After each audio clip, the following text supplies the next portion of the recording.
Perbarui ilmu Islam kamu bersama Religion di tv1news.com dan TV1 Connect.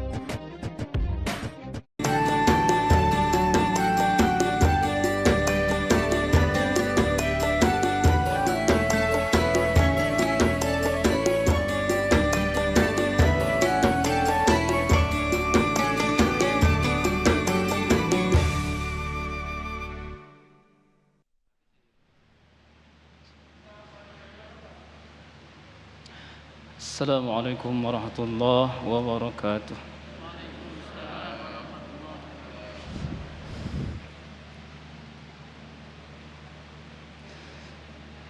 A'udzu billahi minasy syaithanir rajim.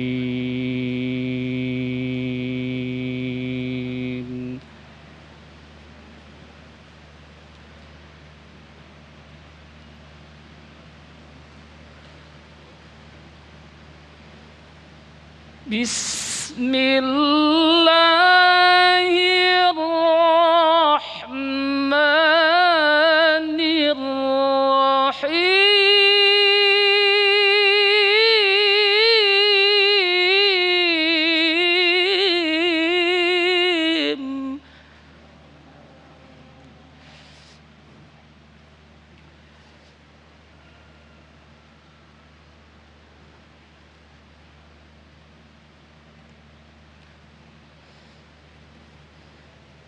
Innahu man ya'ti rabbahu mujriman fa inna lahu jahannam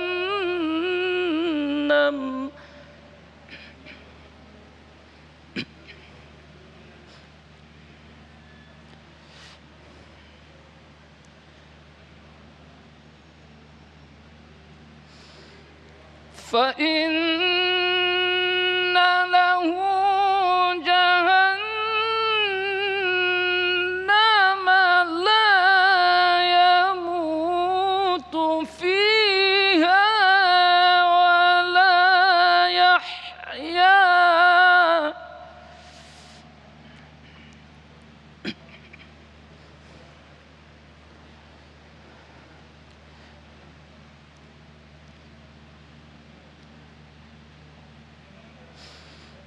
فإن له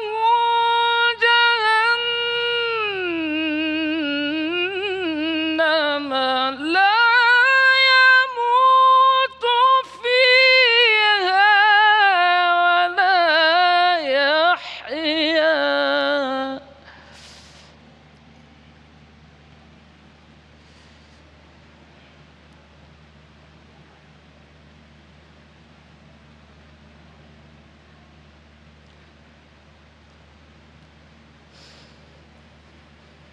ومن يأته مؤمنا قد عمل الصالحات فأولئك لهم الدرجات العلى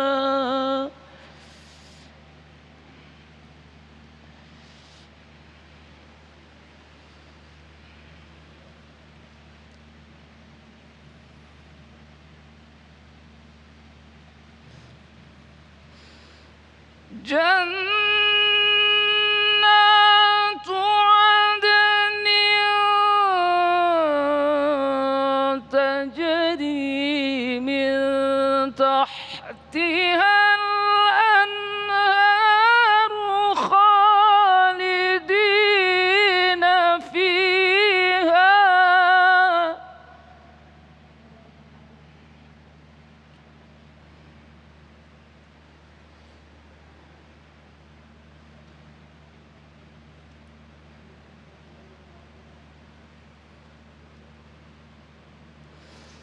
وذلك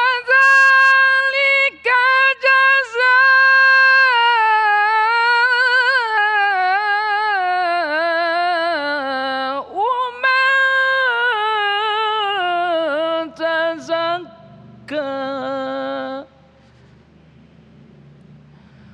وذلك جزاء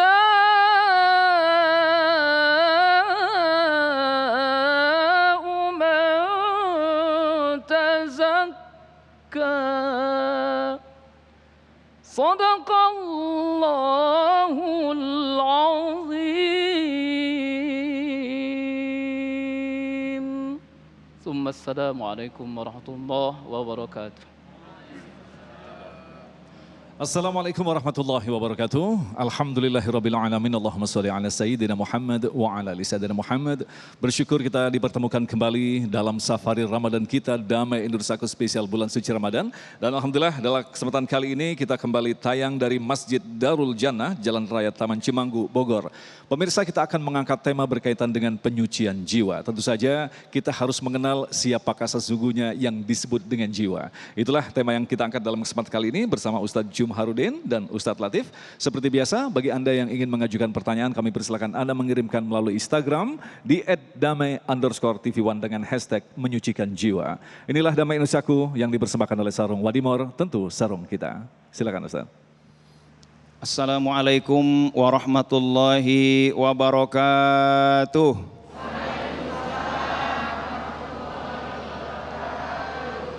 Alhamdulillah wassalatu wassalamu ala Rasulillah wa ala alihi wa sahbihi wa mawalah, amma ba'd. Al-mukarramun wal muhtaramun, para kiai, para asatidz, para ustadzat, para tokoh masyarakat, guru kita Ki Haji Jumharudin, para jamaah hadirin dan hadirat, Mas Agung Izzul Haq serta tim dakwah yang luar biasa, pemirsa TV One dimanapun Anda berada, semuanya calon ahli surga yang dimuliakan oleh Allah, amin. Hadirin dan hadirat yang dimuliakan oleh Allah Subhanahu wa Ta'ala, Bapak Ibu, saya mau tanya, kalau Allah berfirman di dalam Al-Quran, kira-kira kita yakin apa yakin? Kalau Allah berfirman di dalam Al-Quran diawali dengan sumpah, kira-kira kita yakin apa yakin? Kalau sumpahnya sampai 11 kali, kira-kira kita yakin banget? Yakin ya? Kira-kira ada hal yang penting atau penting banget? Penting banget. Apa sih konten yang sebelumnya diawali dengan sumpah Allah sebanyak 11 kali? A'udzubillahi minasyaitonirrajim. Bismillahirrahmanirrahim. Wasyamsi wa duhaha wal qamari idza talaha wan nahari idza jallaha wal laili idza yaghshaha was samai wa ma banaha wal ardi wa ma tahaha wa nafsin wa ma sawaha. Enggak tanggung-tanggung, 11 kali Allah bersumpah. Hadirin dan hadirat yang dimuliakan oleh Allah Subhanahu wa Ta'ala, sumpah terakhir pertamanya wasyamsi, demi matahari, waduhaha, dan sinarnya di waktu duha, wal qamari, demi bulan, idza talaha, ketika mengiringi matahari, demi ini, demi itu, wa nafsi wa ma sawaha, demi jiwa dan penyempurnaannya. Fa'alhamaha fujuraha wa taqwaha, Allah beri ilham yang fujur, yang buruk, wa taqwaha, maupun yang baik. Lalu apa pesan yang Allah sampaikan setelah itu? Setelah sekian banyak sumpah, Allah sampaikan qad aflaha man zakkaha, sungguh beruntung orang yang membersihkan jiwa. Hadirin dan hadirat yang dimuliakan oleh Allah, habis sumpah banyak, Allah masih berkata qad, harfut takkid, huruf penguatan, sungguh. Wah, berarti ini kira-kira penting atau penting? Penting. Nah, hadirin dan hadirat yang dimuliakan oleh Allah, maka argumen kontrario atau mafhum mukhalafah daripada beruntung orang yang membersihkan jiwa adalah alangkah rugi orang yang mengotori jiwa. Kita paham. Tapi tetap Allah menyiratkan di dalam Al-Quran, wa qad khaba man dassaha, rugi orang yang mengotori jiwa. Begitu jelas, begitu gamblang, diawali dengan berbagai sumpah, diawali dengan harfu takkid, luar biasa urgensinya. Hadirin dan hadirat yang dimuliakan oleh Allah, kok sampai segitunya untuk mengungkapkan tazkiyatun nafs. Qad aflaha man zakkaha, sungguh beruntung orang yang zakkaha. Zakka yuzakki tazkiyah. Sungguh beruntung orang yang lakukan tazkiyatun nafs. Hadirin dan hadirat yang dimuliakan oleh Allah, emang apa aja sih hikmahnya kalau kita tazkiyatun nafs? Pertama, menurut Imam Al-Ghazali, kolbu, nafs, ruh, kolbu ini bagaikan raja. Maka di dalam sebuah hadis Rasulullah Shallallahu Alaihi Wasallam bersabda, ala wa inna fil jasadi mudghatan. Ketahuilah bahwa di dalam diri manusia ada segumpal darah. Idza salahat, salahal jasadu kulluh. Wa idza fasadat, fasadal jasadu kulluh, ala wahyal qalbu. Ketahuilah di dalam diri manusia ada segumpal darah. Kalau dia baik, baik semuanya. Kalau dia buruk, buruk semuanya. Maka baik buruknya bangsa juga tergantung rajanya.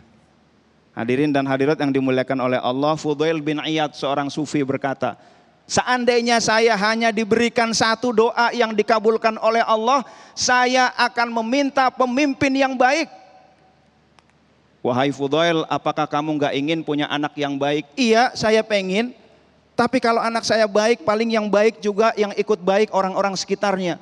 Tetapi kalau pemimpin yang baik, bangsa menjadi baik, bangsa menjadi beres. Alhamdulillah. Begitu pula kolbu Bapak Ibu. Kalau kolbu kita beres, insya Allah mata kita beres. Mulut kita beres. Telinga kita beres. Tangan kita beres-beres. Beres-beres. Hadirin dan hadirat yang dimuliakan oleh Allah Subhanahu wa Ta'ala. Maka disinilah pentingnya raja. Nah itu. Yang kedua, apa sih pentingnya kita tazkiyatun nafs? Tazkiyatun nafs ini, kolbu kita, nafs kita, jiwa kita adalah media komunikasi dengan Allah Subhanahu wa Ta'ala.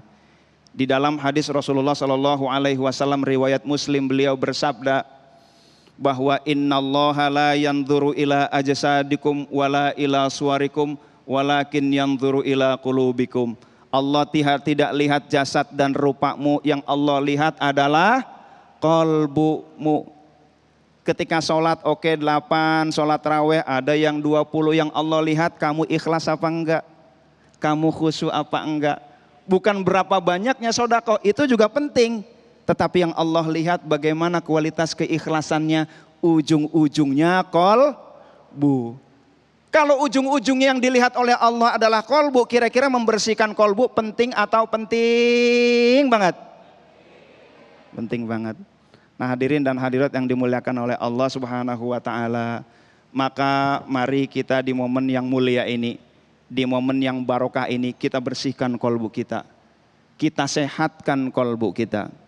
Namun hadirin dan hadirat yang dimuliakan oleh Allah Subhanahu wa Ta'ala, di dalam hadis Rasulullah Sallallahu Alaihi Wasallam bersabda, likulli syai'in siqalah wa siqalatul qalbi dzikrullah.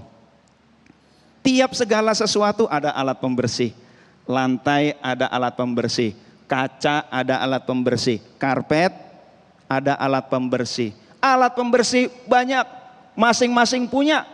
Wasiqalatul qalbi dzikrullah, dan pembersih kolbu adalah zikir kepada Allah. Obat penyakit kolbu adalah zikir kepada Allah. Nah hadirin dan hadirat yang dimuliakan oleh Allah Subhanahu wa Ta'ala, namun kolbu yang kita jadikan alat untuk mendekatkan diri kepada Allah, yang merupakan penentu ibadah kita ini, di sini kumpul dosa, maksiat, pahala. Kan ada istilah tuh, hati adalah cermin tempat pahala dan dosa bertarung. Nah, kalau kebanyakan dosanya, kita susah untuk khusyuk kepada Allah Subhanahu wa Ta'ala. Kalau kebanyakan dosanya, maka susah kita untuk beribadah secara lahir dan batin. Kalau kebanyakan dosanya, maka kolbu kita tidak hadir di dalam ibadah kita. Mudah-mudahan kita semua, pemirsa TV One dimanapun Anda berada, Allah memberikan kita taufik dan hidayah sehingga kita bisa membersihkan kolbu kita. Amin ya rabbal Amin. alamin. Ya Rabbal Alamin. Baik, pemirsa yang dirahmati Allah, tentu saja untuk mencapai kebersihan yang sempurna, kita harus memahami tahapan-tahapan untuk membersihkan hati kita. Insya Allah itulah yang akan disampaikan oleh Ustadz Jumahrudin. Selepas pesan-pesan berikut ini, Damai Nusaku yang dipersembahkan oleh Sarung Wadimor, tentu sarung kita.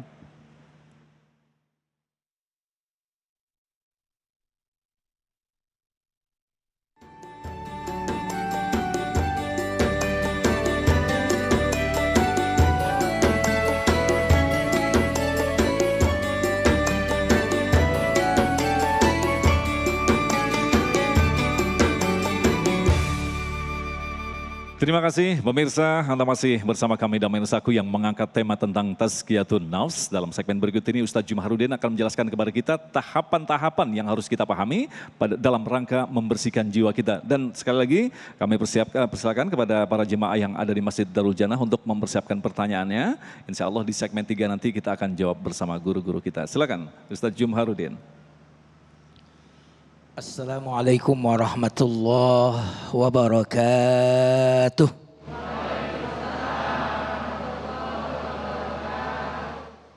Alhamdulillahilladzi yaqbalu at-taubata an ibadihi wa ya'fu 'anis sayyi'at wa yastajibu alladhina amanu wa 'amilus shalihat wa yaziduhum min fadlih.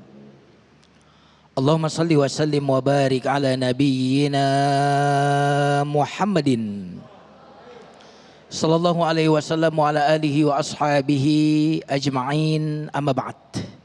Yang sama-sama kita hormati guru kita Ustadz Abdul Latif hafizahullah, jamaah Masjid Darul Jannah, semoga semuanya direunikan oleh Allah di surganya kelak, amin. Dan pemirsa TV One dimanapun Anda berada, semoga Allah senantiasa menjaga kita semuanya, amin ya rabbal alamin. Tadi Ustadz Latif mengatakan bahwa ketika berbicara tentang hati dan jiwa, Allah bersumpah dengan sumpah yang sangat luar biasa. Kenapa demikian? Karena hati kita, jiwa kita adalah benteng dan rumah kita. Benteng dan rumah kita. Kalau hati ini rusak, yang lain rusak. Kalau hati ini baik, maka seluruhnya yang lain akan baik. Karena itulah setan ingin menguasai hati kita. Maka tempat pertempuran yang sesungguhnya adalah hati. Tempat berdarah-darah, tempat peperangan, tempat pertikaian yang sangat dahsyat itu adanya di mana? Di dalam hati. Makanya setan ingin masuk ke dalam hati kita. Makanya setan ingin memasukkan kepada kita racun-racun ke dalam hati kita. Nah, karena itulah bagaimana caranya supaya hati kita ini tetap selamat. Ibu, di rumahnya ada pintu nggak? Ada pintu nggak? Kira-kira kalau ada yang mau bawa parcel dibukain nggak? Dibukain nggak? Ada yang mau bawa buah dibukain enggak? Ada tamu baik dibukain atau tidak? Tapi kalau yang minta sumbangan dibuka enggak? Pengamen dibuka enggak? Dibuka pengamen. Kenapa di rumah kita ada pintunya? Untuk menjaga rumah kita. Karena di dalam rumah kita mungkin ada emas. Emas apa? Emas paijo ya. Ada uang, ya, ada harta, ada barang-barang. Maka kita berusaha untuk mengunci agar jangan sampai pencuri itu masuk ke dalam rumah kita. Betul atau tidak? Saya mau bertanya, mana yang lebih berharga? Harta atau hati kita? Hati atau harta? Yauma la yanfa'u malun wala banun illa man atallaha biqalbin salim.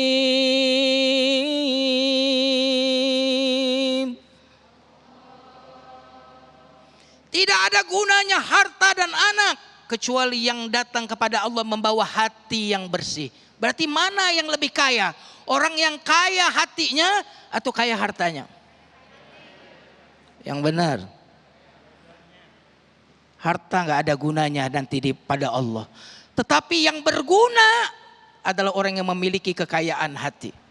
Maka jika seperti itu cara kita menjaga rumah kita gembok rumah kita kunci rumah kita, sepatu kita gembok, sendal jepit kita ada loh ya di sosmed sendal jepit digembok. Lalu bagaimana perhatian kita terhadap hati kita? Maka cara mentazkiyatun nufus kita yang pertama adalah tutuplah pintu-pintu masuknya setan. Apa? Tutup pintu-pintu masuknya. Ustadz, dari mana pintu masuknya? Pertama dari sifat-sifat negatif kita. Apa contohnya? Sombong, apa lagi? Marah, terus apa lagi? Dengki, iri, suuzon. Itu adalah pintu-pintu setan. Yang kedua pintunya adalah mata. Pintu. Telinga, terus apa lagi? Mulut. Apa lagi?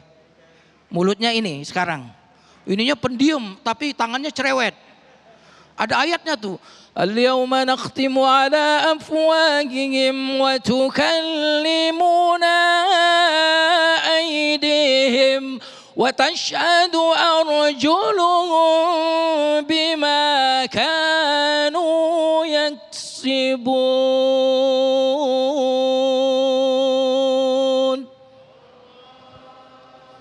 Pada hari ini kami kunci mulutnya. Berkata tangannya. Benar ya, sekarang udah kejadiannya.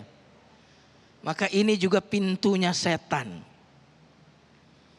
Tutup pintu-pintu itu, kemudian bersihkan penyakit, racun-racun yang sudah ada di hati kita. Kita bersihkan. Kenapa demikian? Karena tadi Ustadz Latif bilang salah satu obatnya apa tadi? Ala bidzikrillahi tatma'innul qulub.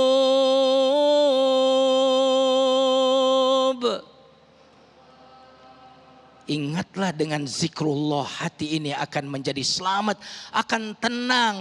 Tapi kalau dosa-dosanya di hati ini tidak dibersihkan, pintu-pintu masuknya racun tidak ditutup, maka zikir ini akan sulit memberikan manfaatnya. Saya mau kasih contoh analoginya. Ada anjing galak banget tuh anjing. Anggaplah anjing itu setan. Betul ya?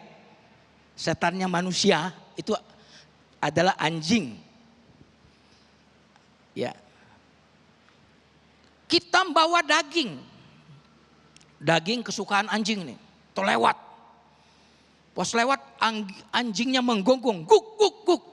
Kira-kira kata kita bilang begini, shh, shh, pergi nggak? Pergi nggak? Enggak. Kenapa? Karena ada apa? Ada makanan anjing. Betul nggak? Maka kalau kita bilang, shh, shh, shh, nggak pergi dia. Mau, shh, kencang-kencang, datang lagi. Kenapa? Ada makanan. Mau enggak? Cuma dengan shh, pergi, mau enggak? Mau enggak? Tahu enggak caranya bagaimana? Mau? Mau tahu atau mau tahu aja? Gampang. Supaya dengan shh, dia langsung pergi dan enggak datang lagi. Makanan anjing tadi diapain? Yang ada di tangan kita. Buang! Kira-kira kita perlu shh enggak? Maka kalau kita tidak ingin setan ini merusak hati kita, maka kita harus membuang makanan setan yang ada di hati kita ini. Dosa-dosa itu semuanya adalah makanan setan. Maka kalau kita berdosa, berarti kita memberikan menu makan siang, makan pagi, makan malam kepada setan itu. Sehingga kita zikir bahkan keras-keras. La ilaha illallah. Semuanya?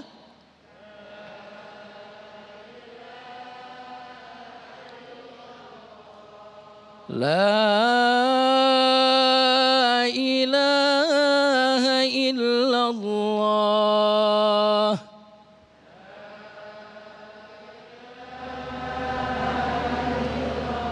Kita ngusir setan. Kalau tadi ngusir anjing pakai shh, kita ngusir setan pakai zikrullah.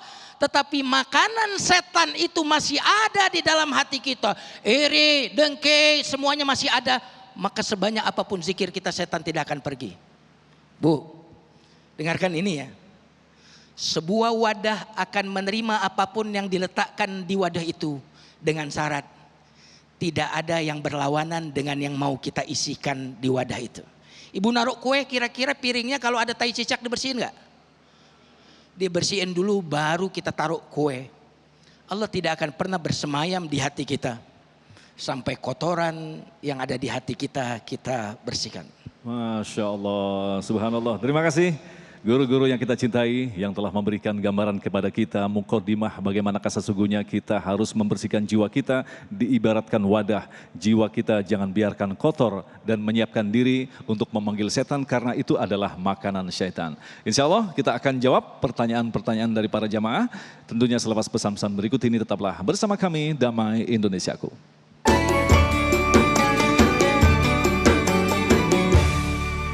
Baik, terima kasih pemirsa, Anda masih bersama kami Damai Indonesiaku dan kita tiba di segmentasi yang ketiga. Ini adalah pertanyaan-pertanyaan yang kita kumpulkan, insya Allah akan melengkapi pemahaman kita, mindset kita, cara berpikir kita tentang hati. Bahwa di dalam hati adalah segala sesuatu bisa berasal dari dalam hati, keburukan dan kebaikan. Itulah yang kita dalami, yang insya Allah dengan jawaban dari guru-guru kita. Pertanyaan pertama akan disampaikan oleh Ibu Masyitoh. Silakan Bunda, berdiri. Bismillahirrahmanirrahim. Assalamualaikum warahmatullahi wabarakatuh, Ustadz. Saya akan bertanya dari pelajaran yang tadi disampaikan, apakah ada doa khusus agar kita ya istiqomah supaya hati kita bersih, terhindar dari sifat-sifat tercela, sombong, takabur, ujub dan iri hati itu tersebut, supaya kita bisa amalkan terutama saat bulan Ramadan ini, Ustadz. Jadi doa itu bisa kita amalkan dan kita baca setiap sholat misalnya. Baik. Terima kasih Ustadz. Assalamualaikum warahmatullahi wabarakatuh. Waalaikumsalam warahmatullahi wabarakatuh. Pertanyaan dijawab oleh Ustadz Latif tentang doa-doa khusus apakah ada untuk bisa membersihkan hati dan menghilangkan rasa dengki dan sebagainya. Silakan Ustadz. Iya, terima kasih Ibu Masyitoh. Penyakit kolbu itu perlu obat. Kita lihat penyakit kita. Kalau penyakitnya ringan, obatnya cukup yang bunderan warna hijau.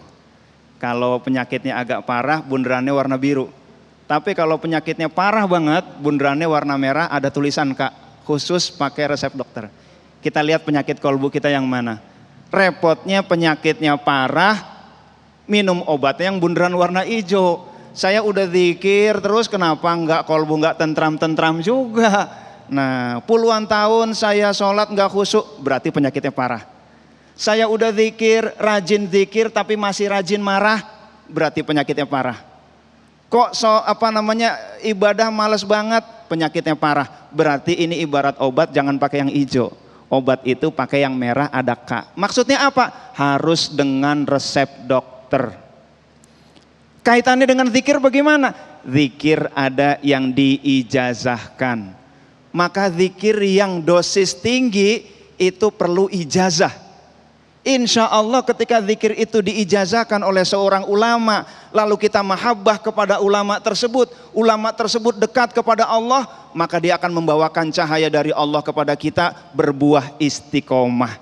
Apapun zikir yang diterima dari seorang ulama yang dekat kepada Allah, insya Allah berkahnya lebih dan mudah-mudahan kita lebih mudah untuk istiqomah. Zikir itulah zikir yang dosis tinggi. Nah kemudian untuk menentukan dosis ini apakah kita cukup dengan membaca buku sebelum kita bertemu dengan orang yang kita harus mengambil sanad doa di situ, Ustadz? Iya, baca buku tidak cukup. Ada sebuah ungkapan, man la syaikholahu fa syaikhuhu syaiton. Siapa yang tidak punya syekh, tidak punya guru pembimbing, maka pembimbingnya adalah setan. Kalau kita belajar apapun tanpa pembimbing, resikonya adalah mudah salah, waktunya panjang.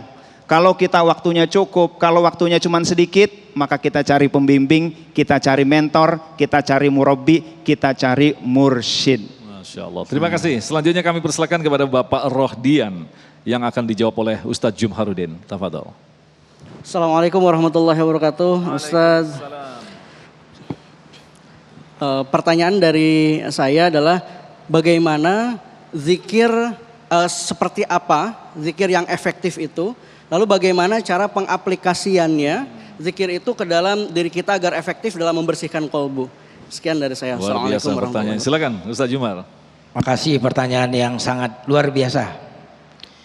Bagaimana zikir yang efektif? Allah Subhanahu wa taala berfirman dalam Al-Qur'an, "Ya ayyuhalladzina amanu dzkurullaha dzikran katsiran."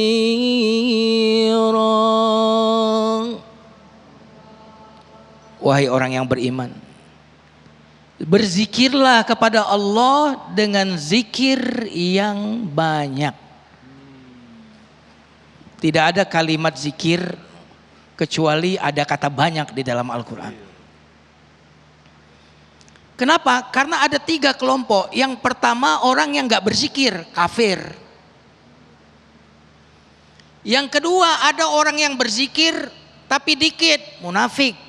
وَلَا يَذْكُرُونَ اللَّهَ إِلَّا قَلِيلًا. Orang munafik itu zikirnya sedikit. Dan yang ketiga adalah zikir banyak, ya ayyuhalladzina amanu, orang yang beriman.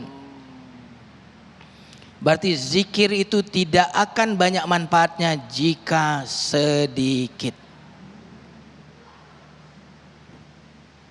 Apalagi tadi dosisnya kata Ustadz Latif tadi. Bagaimana penyakit yang stadium 4 kita obati dengan sesendok zikir, nggak ada gunanya.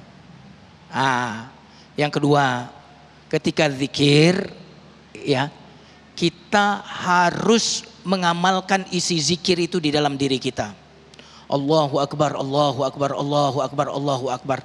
Maka kita kecilkan selain Allah dalam kehidupan kita ini. Jangan ada yang besar di dalam hati kita kecuali Allah Subhanahu wa taala. Ya Hamid, ya Hamid, alhamdulillah, alhamdulillah, alhamdulillah. Maka wajah kita penuh dengan kebahagiaan, penuh dengan kesyukuran. Itu. Jadi pesan-pesan zikir itu harus diaplikasikan. Nah, ada yang mengatakan zikir bukanlah kalimat-kalimat yang diucapkan sekian kali, tetapi zikir bermakna mengingat Allah. Ini mana yang harus dibenarkan cara berpikirnya nih Kiai? Ya, luar biasa. Jadi zikir dan doa itu dia adalah keadaan batin. Dia adalah keadaan batin kita. Waktu kita bilang alhamdulillah, alhamdulillah, hati kita itu terima kasih ya Allah. Aku berterima kasih atas seluruh nikmat-Mu ya Allah, terus nikmat-Mu. Jadi zikir itu adalah keadaan batin, lisan ini hanya kemudian meluncurkan apa yang ada di hati kita. Nah, idealnya zikir itu terdiri dari 3. Pertama, lisan kita mengucapkan, melontarkan kalimat zikir itu. Yang kedua, akal kita, pikiran kita, ya, melihat nama Allah yang kita sebut itu dalam alam semesta ini.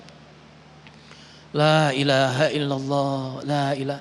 Nggak ada kalau nggak ada Allah, nggak ada kalau nggak ada Allah, nggak ada kalau nggak ada Allah. Mulut kita bilang la ilaha, pikiran kita bertafakur, hati kita merasa. Maka kalau terdiri dari itu dan banyak pasti sembuh seluruh penyakit. Karena Allah tidak menyebut zikir itu sebagai obat, tapi Allah menyebut zikir itu sebagai kesembuhan. Kalau obat bisa sembuh, bisa tidak. Tapi kalau kesembuhan pasti sembuh. Allahu Akbar. Baik, terima kasih. Selanjutnya kami persilakan kepada Bapak Husni. Silakan. Assalamualaikum warahmatullahi wabarakatuh. Ustaz yang kami hormati, saya Ustaz Dai jamaah di masjid ini, insya Allah mau mengajukan pertanyaan. Tadi disampaikan bahwa kita ada hati yang kotor atau jiwa yang sakit atau yang kotor. Nah, apakah ada panduan atau kiat untuk mengetahui dan mengukur bahwa kita tuh sakit hatinya atau jiwanya, terus kita levelnya menengah atau sedang atau berat. Masya Allah. Itu pertanyaan dari kami. Terima kasih. Terima Assalamualaikum kasih. warahmatullahi wabarakatuh. Waalaikumsalam warahmatullahi wabarakatuh. Ustadz Latif akan menjawabnya. Ini menarik sekali. Anatomi jiwa ini ya. Silakan Ustadz. Allah berfirman di dalam Al-Quran, fi qulubihim maradun fazadahumullahu maradan walahum azabun alimun bima kanu yakzibun. Fi qulubihim marad, dalam kolbu mereka ada penyakit, fazadahumullahu marada, maka Allah tambahkan penyakit di kolbu mereka. Maka penyakit juga ada kadar-kadarnya. Ada yang ringan. Yang ringan bagaimana? Gini, kalau kita sholat 4 rakaat, yang enggak khusyuk cuma 1 rakaat itu ringan. Nah, tapi kalau 4 rakaat yang enggak khusyuk 5 rakaat gitu ya. Maksudnya sebelumnya juga enggak khusyuk, habis itu enggak khusyuk juga. Ya itu penyakitnya udah parah. Kalau kata Kiai Jumar tadi sudah stadium 4. Kalau kita diajak untuk membaca Al-Quran, lalu kita nikmat, kadang-kadang enggak nikmat, itu berarti penyakitnya ringan. Tetapi ketika disuruh baca Quran susah banget. Giliran baca Quran ngantuk. Alasannya apa? Quran itu kan obat.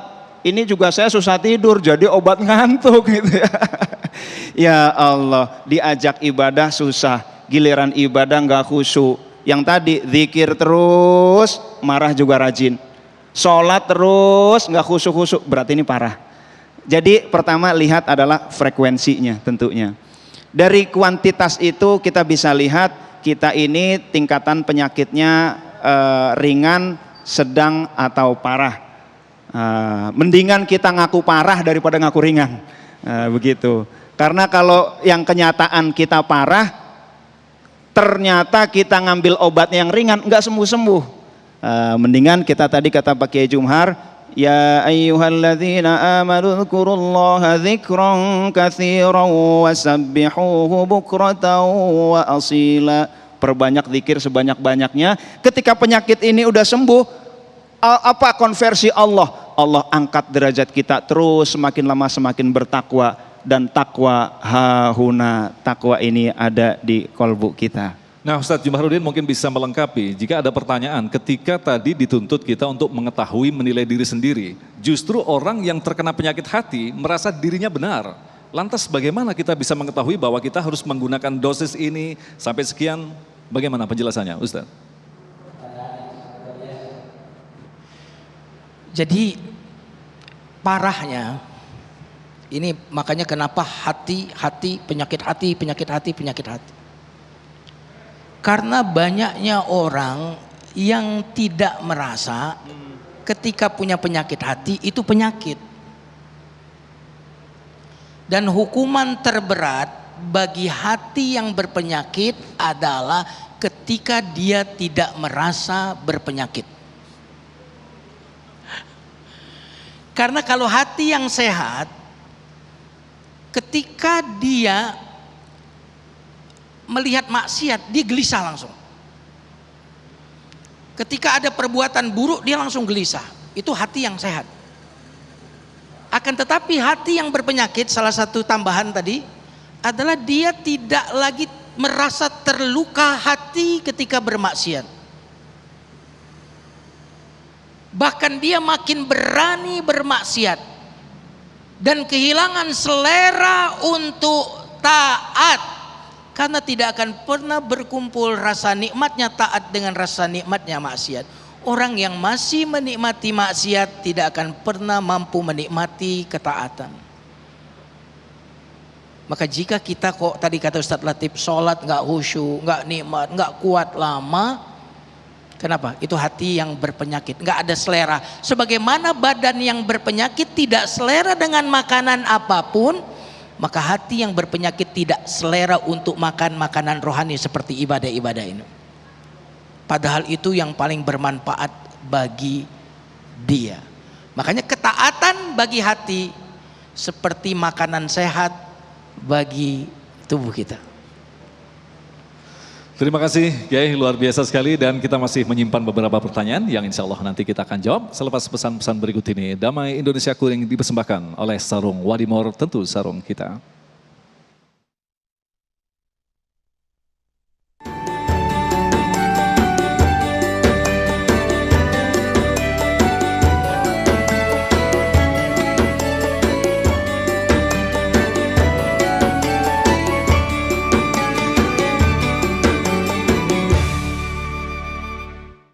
Baik, terima kasih pemirsa, Anda masih bersama kami Damai Nasaku yang mengangkat tema tentang pembersihan jiwa atau tazkiyatun nafs. Kita lanjutkan lagi untuk memberikan jawaban kepada Anda.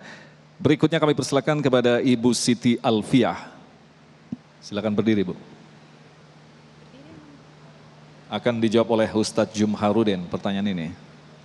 Bismillahirrahmanirrahim. Assalamualaikum warahmatullahi wabarakatuh. Ustadz, saya mau bertanya, bagaimanakah cara mengetahui atau mengukur bahwa jiwa atau hati kita itu sudah bersih atau belum?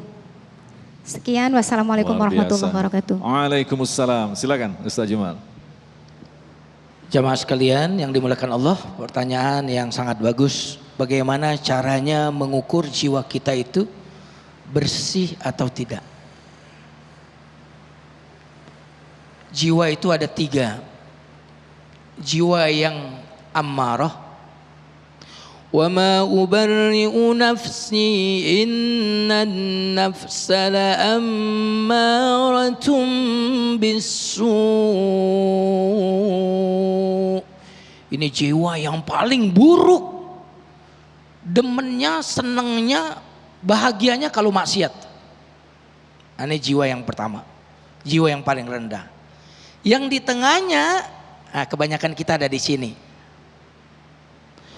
La uqsimu biyaumil qiyamah wa la uqsimu bin nafsil lawwamah. Jiwa yang menyesal, mencela dirinya, taat, ada maksiat, habis maksiat nyesel, tobat lagi. Habis tobat, tomat, kumat, nyesel lagi. Rata-rata kita begitu. Maka ada kebaikannya, ada keburukannya. Tapi ada jiwa yang tinggi sekali, nggak selera dengan maksiat. Jiwanya tenang dengan Allah, bukan tenang dengan duit, bukan tenang dengan jabatan, tenang dengan dekat dengan Allah. Dia benci kepada kemaksiatan. Walakinallaha habbaba ilaikumul iman wa zayyanahu fi qulubikum wa karraha ilaikumul kufra wal fusuqa wal isyan. Itu. Dia cinta kepada iman, indah iman itu, benci kepada kemaksiatan. Itu namanya nafsul mutmainnah. Kalau mau diringkas, ini 3 ini seperti orang yang memiliki 3 rumah. Memiliki apa? Seperti 3 rumah, bukan memiliki 3 rumah. Seperti apa? 3 rumah. Mau lanjut? Rumah yang pertama, ini jiwa yang ammarah bisu. Jiwa yang ammarah bisu ini seperti rumah kosong. Rumah apa? Rumah kosong. Kira-kira maling, perampok tertarik nggak sama rumah kosong? Hah? Ngapain rumah kosong? Nggak doyan gua, gitu kan? Orang itu saking kosongnya dari kebaikan karena nafsunya ammarah bisu, sampai setan saja udah nggak tertarik lagi. Setan sudah tidak tertarik lagi. Rumah yang kedua, rumah orang yang sangat-sangat kaya, rumah raja. Kira-kira maling, perampok kepikiran nggak mau maling? Hah? Enggak, kenapa? Security-nya banyak. Bener gak? Jauh sekian kilo aja udah di itu. Mau kemana kamu? Mau kemana? Muka maling kali ya? Jadi sulit sekali. Nah, orang yang mutmainnah karena jiwanya jiwa yang tenang, kebaikan, maka hatinya ini bersinar terang sekali sehingga setan mau dekat terbakar dia. Sebagaimana Allah menjaga langit dengan mencampakkan cahaya yang sangat terang sehingga setan itu terbakar. Sesungguhnya jiwa yang bersih itu lebih pantas untuk Allah jaga daripada langit. Nah, masalahnya kita ini ada yang di tengah ini. Rumah apa? Rumah orang biasa seperti kita ini. Dibilang nggak ada barang, bener nggak? Dibilang ada, kagak banyak. Udah gitu apa? Nggak ada security-nya. Tuh makanya orang-orang kayak kita ini gampang banget setan, jadi permainan setan. Karena keamanannya nggak ada, barangnya ada walaupun tidak banyak. Maka mau selamat, bersihkan jiwa, isi dengan ketaatan-ketaatan. Sehingga nanti hati kita penuh dengan sinar yang sangat terang yang membakar siapapun yang ingin merusak hati kita. Tapi ada satu hal yang patut diwaspadai Ustadz Jumahrudin, ketika kita berbicara titik akhirnya adalah rasa tenang. Itu pun ternyata bisa dipakai, digunakan tanpa kita menggunakan dinullah, agama. Dia menciptakan mediasi, kemudian dengan nada-nada tertentu dia mencapai ketenangan. Nah ini bagaimanakah kita mengoreksi pendapat seperti ini Ustadz? Ya, rasa tenang, maka di dalam Quran tuh ada dua. Ada namanya as-sakinah, ada namanya tumakninah. Oke? Kalau rumah tangga sakinah atau tumakninah? Litaskunu ilaiha wa ja'ala bainakum mawaddatan wa rahmah. Sakinah, litaskunu. Huwallazi anzala as-sakinata fi qulubil mu'minin. Sakinah. Ada tumakninah. Ala bidzikrillahi tatma'innul qulub. Ada tumakninah. Apa beda sakinah dengan tumakninah? Sakinah adalah perasaan tenang meskipun keadaan tidak kondusif. Makanya ayat-ayat di Quran yang berbicara tentang sakinah itu kondisinya nggak kondusif. Ketika Abu Bakar bersama Rasulullah bersama Abu Bakar di Gua Thur, Abu Bakar ketakutan, musuh di depan mulut gua itu. Apa kata Rasulullah kepada Abu Bakar? Jangan takut, jangan sedih, Allah bersama kita. Terus kalimat berikutnya, fa anzalallahu sakinatahu. Allah turunkan sakinah. Tetapi tumakninah itu keadaannya kondusif. Nah, ini luar biasa penggunaan dua istilah dalam Quran. Terima kasih. Berikut kami persilakan kepada Bapak Haji Budi. Bapak Haji Budi? Oh ya, silakan. Mic-nya tolong ya. Silakan Pak. Assalamualaikum warahmatullahi wabarakatuh. Waalaikumsalam warahmatullahi. Ustadz, ana rasanya udah cukup dengar penjelasan ente nih. Hanya satu, bahwa hati bukan hati yang johir yang kita maksud. Kalau hati yang johir bukan lever hepar. Tapi ini batiniah. Masuk ke otak, terus lisan yang baik, tergantung hati kita. Nah, bagaimana sih Ustadz untuk lebih memperkuat ini sehingga kita akan keluar dari tindakan yang jelek menjadi tindakan yang bagus. Baik. Selain daripada itu, keyakinan kita kepada Allah, Rasulullah dengan Quran dan Sunnah Rasul. Syukran. Baik, terima kasih Ustadz Latif bisa menjawabnya. Jadi intinya hati adalah sesuatu yang tidak kelihatan. Tidak seperti yang dimaknai ada lever, ada jantung dan sebagainya. Sesuatu yang tidak bisa diukur, lantas bagaimana kita mampu untuk bisa memanagenya seperti itu mungkin. Silakan Ustadz. Terima kasih. Betul, kolbu itu artinya dua, kolbu jismani dan kolbu ruhani. Kolbu jismani adalah jantung. Kolbu ruhani sebagaimana di dalam hadis innal mu'mina idza adznaba kanat nuktatun sauda fi qalbi. Sesungguhnya mukmin ketika berbuat dosa ada bercak hitam di kolbunya. Makin banyak dosanya, makin banyak bercaknya. Ketika dosanya sudah banyak, maka berbuat dosa sedikit masih tenang-tenang saja. Tadi kata Ustadz Jumar. Nah itu ciri-cirinya. Nah di situ meskipun koruptor, pembunuh, pezina ketika meninggal tetap saja jantungnya merah, tidak hitam. Itulah kolbu rohani. Nah bagaimana kita mengetahui? Bagaimana kita membersihkan dan memperkuat? Tadi tidak ada tadi disampaikan oleh Ustadz Jumhar bahwa ala bidzikrillahi tatma'innul qulub. Ketahuilah bahwa hanya berzikir kepada Allah kolbu menjadi tentram. Masalahnya adalah tadi disampaikan juga oleh Mas Agung bahwa zikir itu terbagi dua artinya. Dzakaro artinya dua. Pertama, dzakaro artinya menyebut. Maka zikir yang menyebut ini disebut dengan zikir jahri, jelas. Ada zikir yang kedua artinya adalah mengingat. Wadhkur abdana Ayyub. Ingatlah hamba kami bernama Ayyub. Jadi zikir yang kedua artinya mengingat. Kalau zikir jahri yang artinya menyebut adanya di lisan. Tetapi zikir yang kedua mengingat adanya di kolbu kita. Maka lagi-lagi bagaimana hudurul kolbi. Bahwa lisan berzikir iya, tapi kolbu ikut berzikir apa enggak? Kalau kolbu enggak ikut berzikir, maka cahaya ibarat gelas ini mau membersihkan kotoran-kotoran yang ada di dalam gelas, kita tuangi air tapi airnya enggak masuk. Zikir banyak tapi enggak masuk, tidak membersihkan kolbu. Maka yang menjadi perhatian kita, zikir kita masuk apa enggak?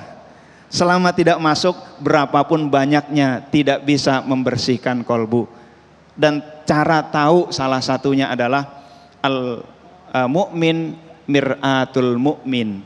Mukmin adalah cermin bagi mukmin yang lain. Kita mesti berjuang memerangi diri, bercermin dan banyaklah bercermin. Nah, bercermin ya. Kepada siapa kita bercermin? Kepada mukmin yang hakiki. Kita merasa baik nih, ada orang ulama yang soleh, yang hebat, yang ikhlas, ibadahnya luar biasa, perjuangan luar biasa, lahir batin dengan diri dan harta. Kita, ya Allah, saya nggak ada apa-apanya dibanding ulama itu. Bercermin kita. Oh ternyata ini lipstiknya kelewatan. Oh ternyata alisnya kepanjangan. Dengan bercermin kita tahu, oh begitu. Saya merasa hebat pas ke kampung ada yang nekat luar biasa. Pesantren gratis buat duafa anak-anak jalanan. Dia nggak kerja, dia pasrah kepada Allah Subhanahu Wa Taala. Itu pesantren tiap hari makan, nggak pernah beli beras. Ya Allah, saya berjuang begini pas ngelihat di kampung ada kiai, ya Allah saya nggak ada apa-apanya, keikhlasannya nggak ada apa-apanya. Lalu ngelihat ulama juga, ya Allah ibadahnya kakinya sampai bengkak-bengkak, saya nggak ada apa-apanya. Lihat ulama yang begini, ya Allah sekali zikir dia 7.000 kali. Lihat ulama begini sekali baca Quran dia 10 juz. Ya Allah, itulah bercermin. Jadi kita penting untuk bercermin kepada siapa?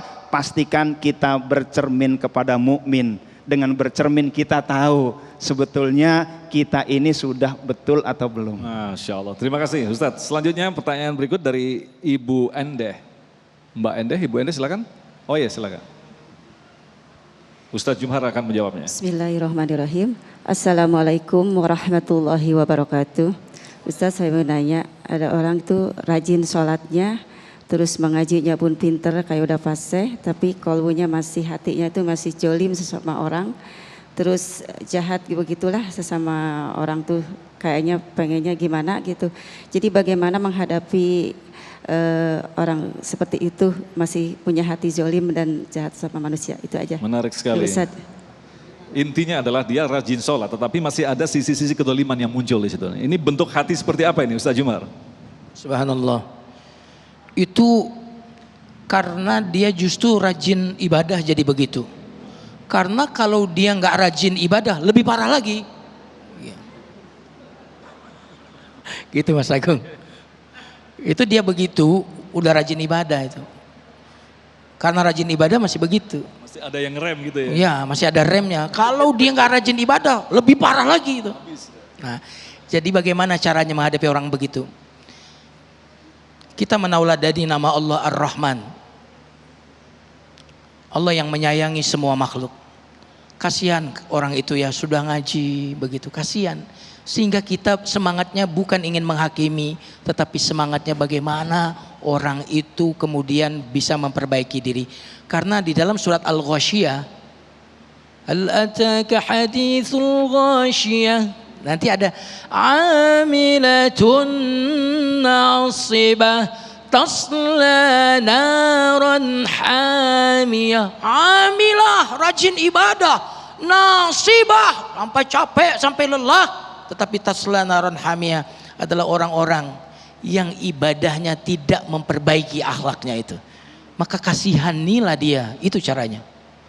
Bukan hakimilah dia, tapi kasihan. Jadi orang-orang yang beriman itu melihat orang-orang yang bermaksiat itu, dia lihat sebagaimana dokter melihat pasiennya, ini perlu diobati.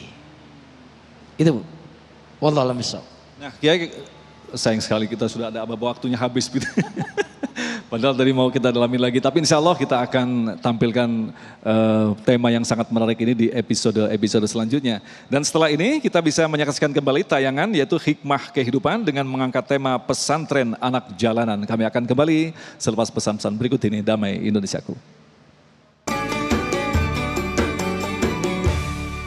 Demikian pemirsa Damai Indonesiaku untuk hari ini, dan insya Allah besok di Rabu 28 April kami akan menghadirkan Ustadz Syafi'i Antonio dan Ustadz Ade Purnama dengan tema Nuzulul Quran dan Pemberdayaan Sosial Ekonomi Bangsa. Agung Izul Haq dan kerabat kerja yang bertugas serta pendukung acara ini Sarung Wadimor tentu Sarung kita mengucapkan terima kasih atas perhatian Anda. Assalamualaikum warahmatullahi wabarakatuh. Jamaah sekalian, pemirsa TV One, mari kita akhiri majelis kita ini dengan doa. Kita tengadahkan tangan semuanya. Astaghfirullahalazim. Allahumma salli ala Sayyidina Muhammad wa ala ali Sayyidina Muhammad. Alhamdulillahi Rabbil Alamin. Hamdan yuwafi ni'mahu wa yukafi mazidah. Ya Rabbana lakal hamdu kama yanbaghi li jalali wajhikal karim wa azimi sultanik. Allahumma ati nufusana taqwaha. Ya Allah, karuniakanlah kepada jiwa kami ini ketakwaannya. Wa zakkiha anta khairu man zakkaha. Sucikan jiwa dan hati kami ya Allah. Engkaulah sebaik-baik yang bisa mensucikannya ya Allah. Anta waliyuha wa maulaha. Engkaulah pemilik hati kami ini. Engkaulah pelindung hati kami ini. Rabbana atina fid dunya hasanah wa fil akhirati hasanah wa qina adzabannar. Subhana rabbika rabbil izzati amma yasifun wa salamun alal mursalin walhamdulillahi rabbil alamin. Wassalamualaikum warahmatullahi wabarakatuh.